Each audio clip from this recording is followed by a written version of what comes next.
mercurio lo analizamos en la población adulta española y lo analizamos en sangre, en pelo y en orina. ¿Podría? ¿Que lo analice? Ah, podríamos, a mí me encantaría. El equipo del escarabajo verde se está analizando el cabello. Es una prueba que se hace en algunos hospitales. Así se sabe si has consumido pescado con un alto índice de mercurio en los últimos años. Y si tienes mucho, no es bueno. Bienvenidos al escarabajo verde. ¿Qué tal? En los últimos años se está investigando su impacto en poblaciones de alto riesgo como embarazadas y niños. Los primeros estudios muestran que los índices de los españoles son de los más altos de la Unión Europea. Y esta acumulación es fruto de las actividades industriales, que lo vierten a ríos y mares de todo el planeta.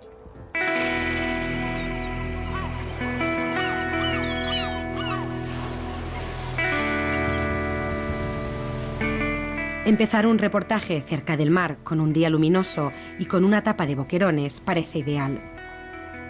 Pero este acto cotidiano puede no ser tan inofensivo, y es que parece que algunos tipos de pescado contienen altos índices de mercurio.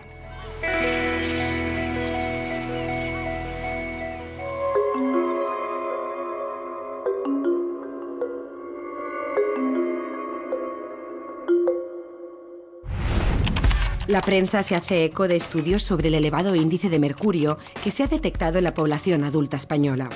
En concreto, nos llama la atención encontrar titulares como el de que los españoles tenemos 10 veces más mercurio en sangre que los alemanes. Para conocer un poco más sobre cómo se llegó a este dato, nos dirigimos al lugar donde se ha llevado a cabo el estudio preliminar.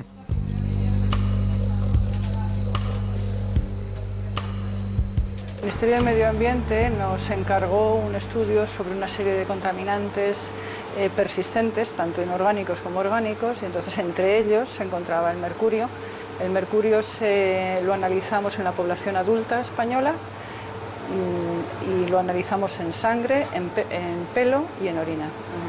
¿Y esto del pelo, cómo funciona? Entonces simplemente se toma un poco de pelo, un trocito de pelo, y se analiza directamente, se tarda muy poco tiempo. ¿Quieres que te lo analice? Ah, podríamos, Sí. a mí me encantaría, sí. Vale. ¿Sí? Ana. ¿Me siento? Claro, sí. Vale. Y entonces en el resultado, ¿qué es lo que aparece? Pues bueno, el mercurio se ingiere con la dieta, o bien se inhala, o bien se aparece en otro tipo de exposición, pero principalmente el mercurio orgánico suele asociarse con el consumo de pescado. Entonces el mercurio se incorpora con los alimentos al torrente circulatorio y pasa a las células en formación y finalmente se acumula en el pelo.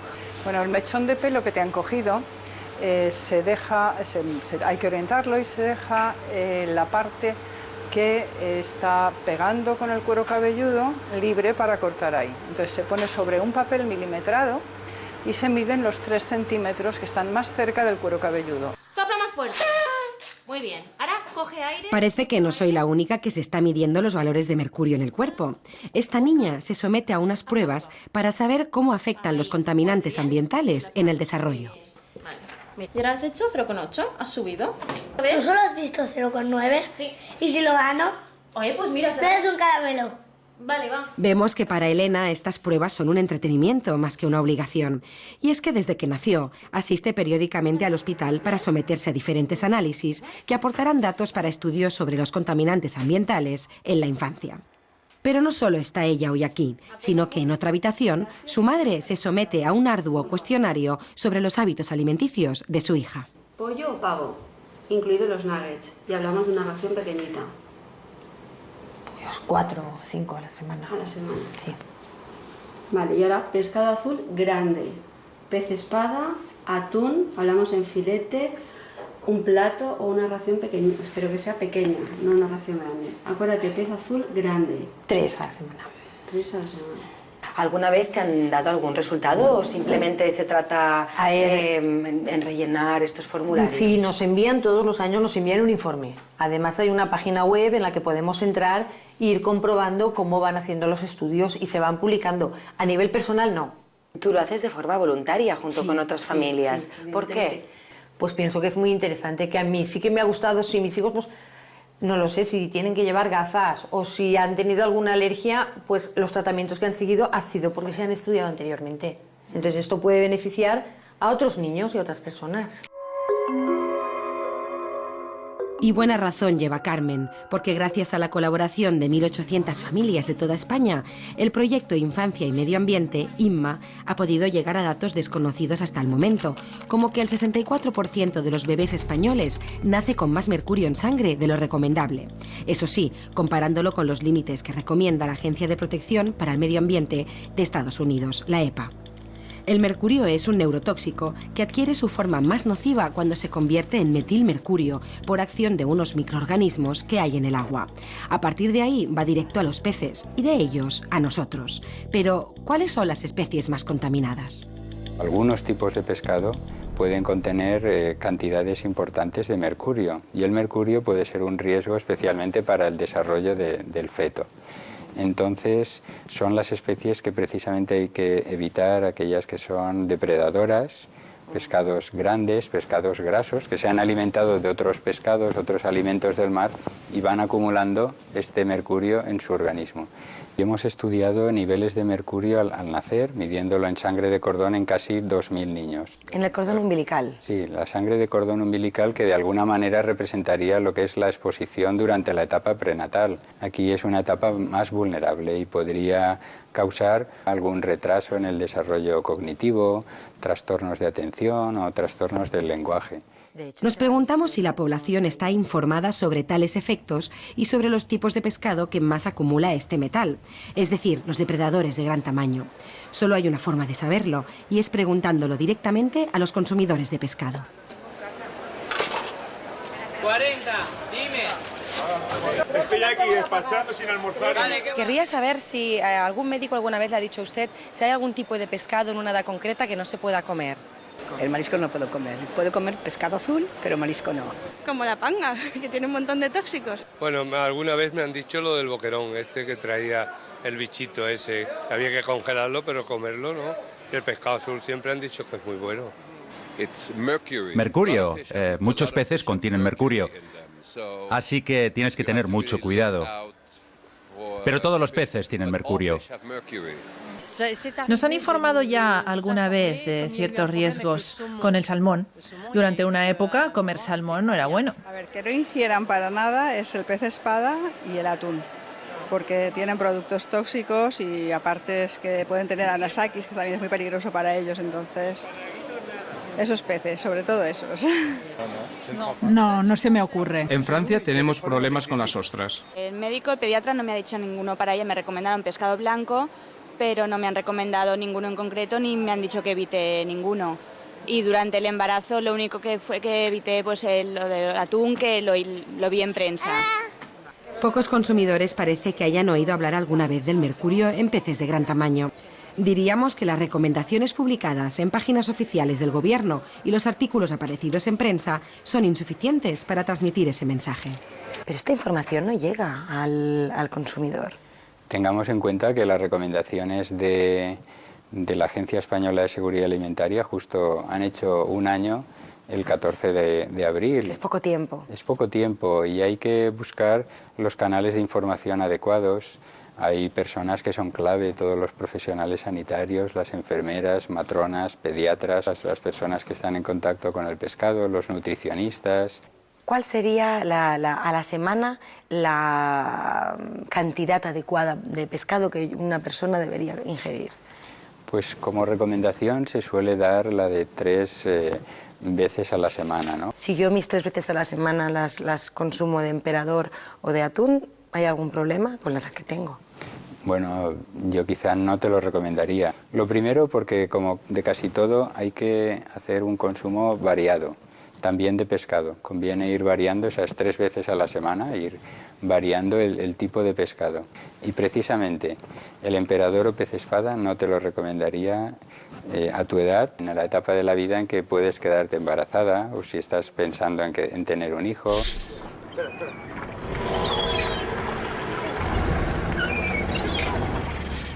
Si estos peces están afectados por la contaminación que sufre el mar, nos preguntamos cuáles son los controles que pescadores y administración realizan al pescado. Nos acercamos a una pequeña lonja de un pueblo pesquero catalán para hallar la respuesta.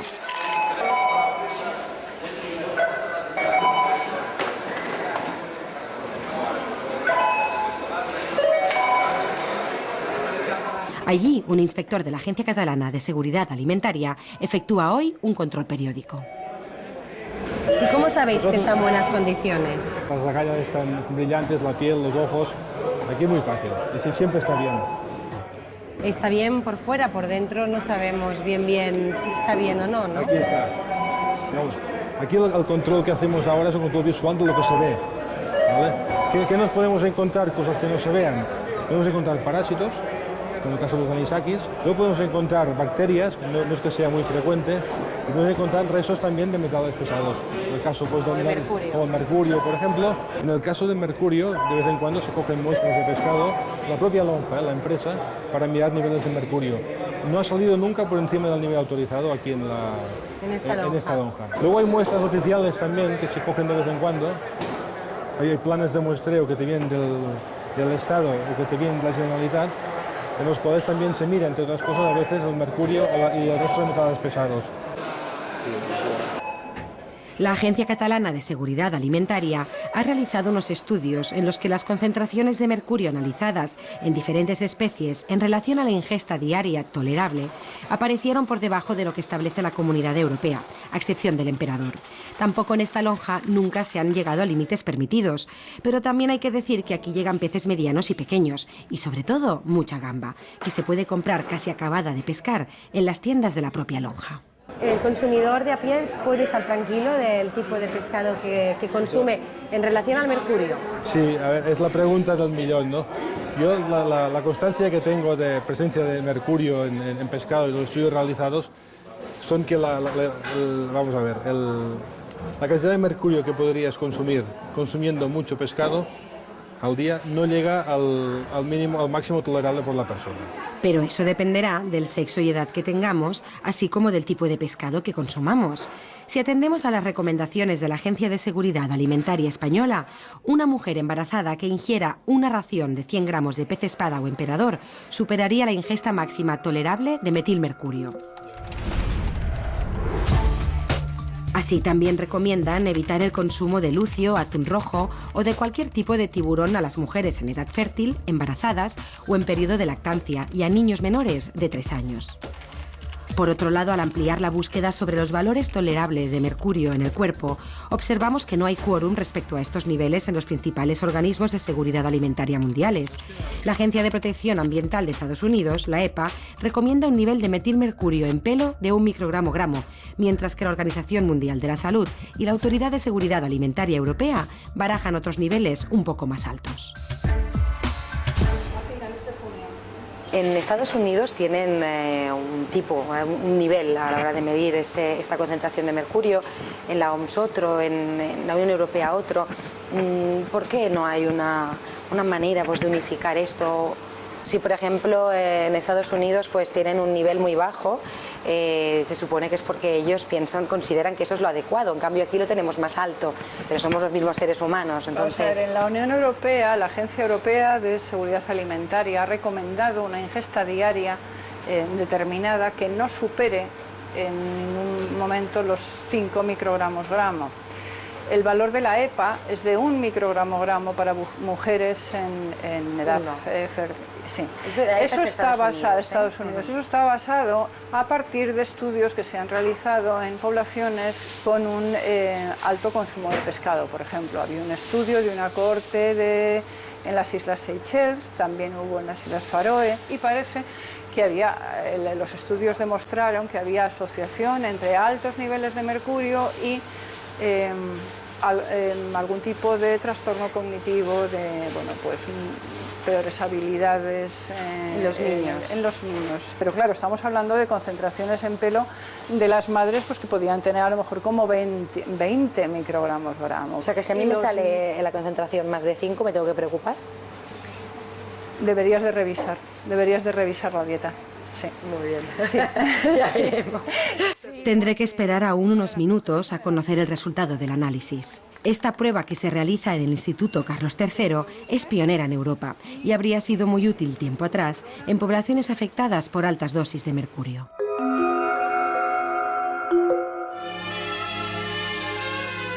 Minamata es una pequeña aldea que vive alrededor de esta bahía que ustedes están viendo.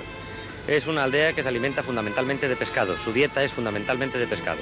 Pero alrededor de la bahía se instalaron una serie de fábricas, concretamente de papeleras.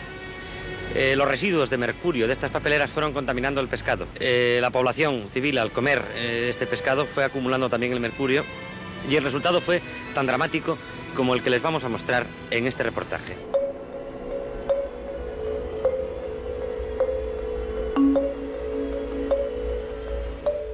La situación que vivió este pueblo nipón dio nombre a una enfermedad, la enfermedad de Minamata, que se produce cuando los seres vivos se ven expuestos a altas dosis de este neurotóxico. El Programa de Medio Ambiente de las Naciones Unidas alerta de que debido a la acumulación de los sedimentos contaminados y vertidos directos de las industrias, existen muchas zonas costeras contaminadas por mercurio en menor grado que Minamata, como el Golfo de Trieste, San Francisco, Israel o Nueva York. Esta información no hace más que aumentarnos las ganas de conocer el resultado del análisis. La concentración aproximada que tienes, porque esto hay que, como sabes, hay que hacer la media, hay que medir los controles de calidad que se han metido y hacer el cálculo definitivo. O sea, que es una aproximación lo que me vas a dar ahora. Lo que te voy a dar ahora, sin hacer ni la media ni sin hacer el intervalo de confianza, te voy a dar una aproximación que tienes alrededor de 0,63 microgramos por gramo. Ah, pues eso es muy poco, ¿no? Eso está muy bien, estás contento, ¿no? Qué bien. Y eso que tú comes mucho pescado, ¿verdad? Bueno, sí, pues he comido a lo largo de mi vida mucho pescado. Es que el hecho de comer mucho pescado, yo también soy una gran consumidora de pescado, y no quiere decir que necesariamente tengas que tener unos niveles muy altos de mercurio si las especies que comes pues no son excesivamente grandes y si es suficientemente variado. Ahora respiramos tranquilos, aunque hay que decir que un 0,6 dista bastante de la media española, que se sitúa en 1,7 microgramos gramo en pelo, según el estudio del Instituto Carlos III. En este estudio también se muestra que poblaciones costeras como Andalucía, Galicia y Cantabria cuentan con niveles más altos que comunidades como, por ejemplo, Castilla y León. Hola, encantada. Este mercurio ha llegado al mar por los vertidos de las industrias, pero exactamente ¿cuáles? La gran mayoría de mercurio viene de la actividad humana, básicamente de la combustión del carbono, de la combustión de residuos industriales y también de combustión de combustibles fósiles.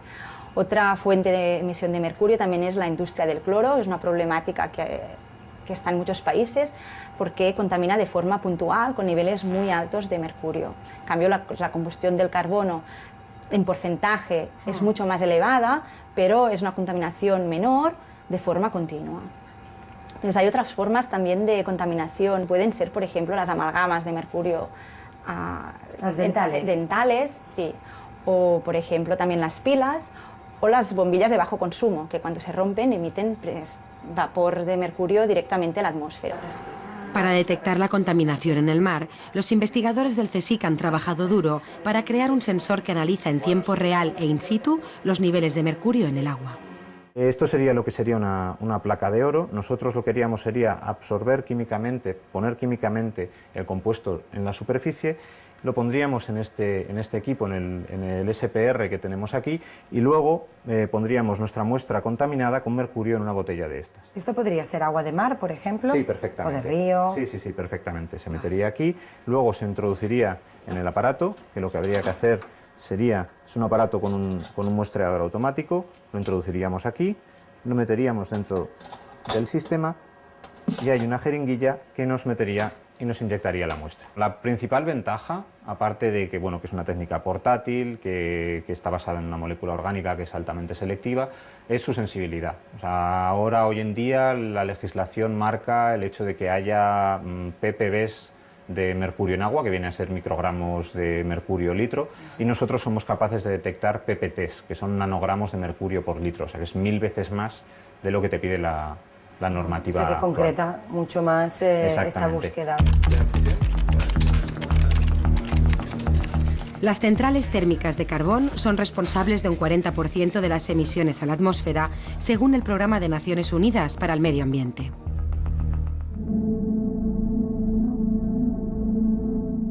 En menor escala, en un 3%, se sitúa la industria del cloro, que utiliza el mercurio para sus procesos. Para seguir directivas europeas, poco a poco las plantas de producción de cloro deberán cambiar la tecnología de mercurio a otra que no contamine. Visitamos una planta que ya ha incorporado esta nueva tecnología, pero antes nos recuerdan para qué sirve el cloro. ¿Qué se hace con este cloro? Con el cloro se hacen cantidad de productos derivados de él, desde productos plásticos, ácidos clorhídrico, hipoclorito sódico, etcétera. ¿Podría contener algún este casco elemento podría de cloro? ser de algún elemento que contenga cloro, evidentemente que sí. La aplicación más importante del cloro para los humanos es la potabilización del agua. El agua se potabiliza con cloro y además lo más importante es que se distribuye con cloro para que llegue a nuestras casas con total garantía. Para obtener cloro se trabaja con una materia prima indispensable, la sal común, que se compone de cloro y sodio. Para conseguirlo, disuelven la sal con agua y la hacen entrar en un depósito. Allí un sistema electrolítico de mercurio y titanio separa estos dos elementos. En el proceso, aunque el circuito de mercurio es estanco, es inevitable que el agua que se evacúa después contenga algunas trazas de mercurio. La industria del cloro calcula que en España las plantas de cloralcalí evacúan 1,2 litros al año de mercurio al mar. Algunas entidades hablan de la industria del cloro como una de las posibles contaminantes, entre otras, de mercurio en el mar. Esto no es por esta tecnología que estamos viendo aquí, sino por otra, ¿verdad? Exactamente. Todas las plantas que se montan de producción de cloro hasta el año 70 son plantas de mercurio. A partir de este momento se desarrolla esta nueva técnica, que primero es una técnica emergente, que hay que ir perfeccionando y que ahora está considerada como la mejor técnica para producir el cloro. El cloro. Exactamente. ¿Y cómo funciona este sistema? Bueno, el proceso es el siguiente. Dentro de la célula hacemos pasar corriente eléctrica y esta electricidad es la que nos separa el cloro del sodio. ¿Cuál es la célula? La ¿Qué es la célula, célula? si nos podemos acercar aquí lo verás, es simplemente una unidad de estas. Una unidad de estas que ves un tubo que está saliendo por aquí, agua que esta es sal diluida. Sí, donde está pasando el exactamente. agua. Por aquí este tramo es una célula, sería otra y otra. En el año 2000 había un 54% de plantas de producción de cloro que eran con tecnología mercurio. En el 2010 solo quedan un 35% y nuestro compromiso es que en el 2020 no quede ninguna. De lo que pasa que el cambio de un proceso a otro no es inmediato. Es un cambio que requiere, en primer lugar, recursos financieros, es un cambio caro, y por otro lado tiene dos procesos ligados que son importantes los dos. Uno, desmantelar la antigua planta de mercurio. No es como cambiar un televisor de tubo por un televisor de pantalla plana, es más complicado. Hay que saber qué hacer con la vieja planta de mercurio y luego montar la planta nueva de membranas.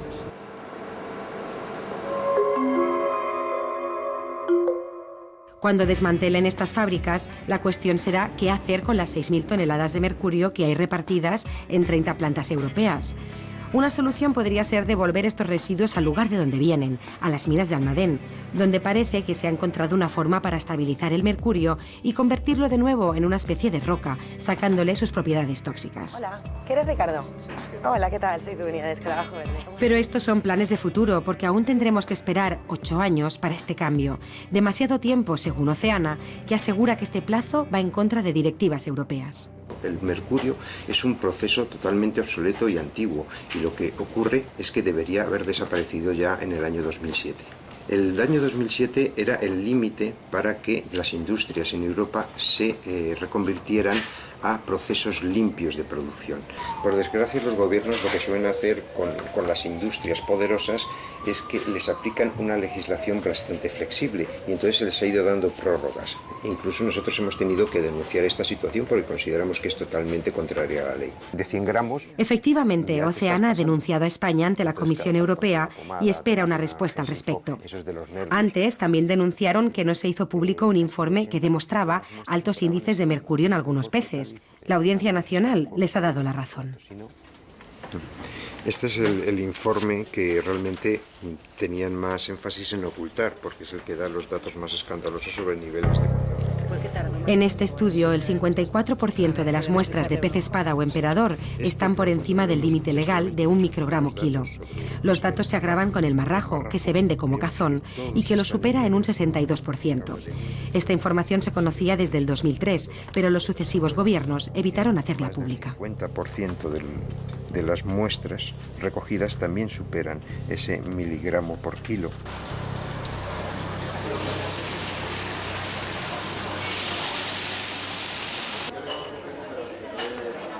Para saber más sobre la obligación que tenían los distintos gobiernos en hacer públicos estos documentos, la abogada especializada en Derecho Ambiental que llevó el caso para Oceana encuentra un hueco para reunirse con nosotros.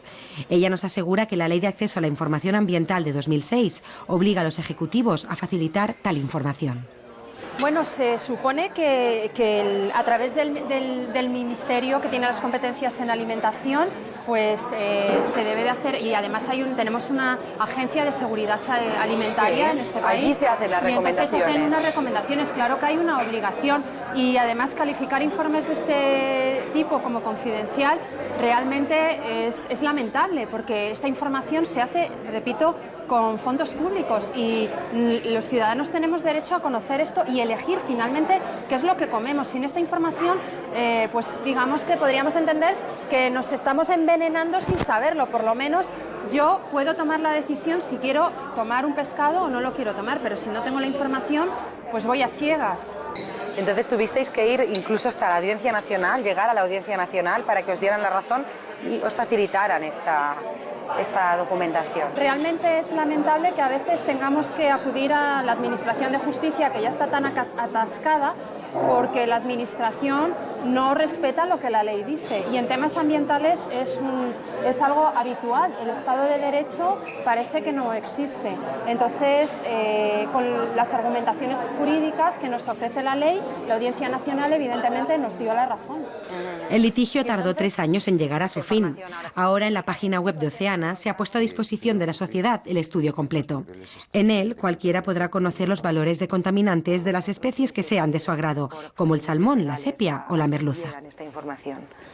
Obviamente España es un país que tiene unos intereses pesqueros muy importantes, pero yo creo que es un error que por parte del gobierno español, los diferentes gobiernos que ha habido durante estos últimos años, no se dé esa información, porque luego al final si no se genera una alerta, si se está ocultando una información que está ahí disponible sobre contaminantes como es el caso del cadmio, el plomo, el mercurio en peces, pues la verdad luego todavía se genera una alerta mayor.